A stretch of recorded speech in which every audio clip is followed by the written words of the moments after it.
ზიურის პარკმა მზის ფესტივალს უმასპინძლა. ღონისძიება უკვე მეათე წელია ბავშვთა დაცვის საერთაშორისო დღეს ტარდება. ფესტივალი აერთიანებს ყველა ბავშვს, მიუხედავად მათი ფიზიკური შესაძლებლობებისა და სოციალური სტატუსისა.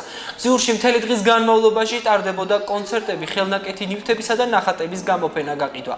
ასევე სამხატვრო სტუდიების ღია გაკვეთილები. ზიურის პარკში მივიდა საქართველოს პრეზიდენტი პირველ ლედისთან ერთად და პატარებს ბავშვთა დაცვის დღე მიულოცა.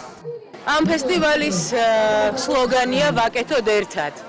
ამიტომ მოვედით ჩვენ აქ, რომ ყველანი ერთად შევხვდეთ, ჩავახუტოთ ერთმანეთს, გავუღიმოთ და შემდგომშიც ყოველთვის თუ რამის კეთებას დავაპირებთ და ისედაც ყოველთვის ვაკეთოთ ერთად. გილოცავთ ყველას ამ დღეს და ყველა ბავშვს ერთად ვილოცავ განურჩევლად იმისა, შეზღუდული შესაძლებლობების არის, არ არის, თუ ასე შემდეგ. თქვენ ნახეთ, აქ რამხელა ერთობაა, ასე რომ ვაკეთოთ ერთად.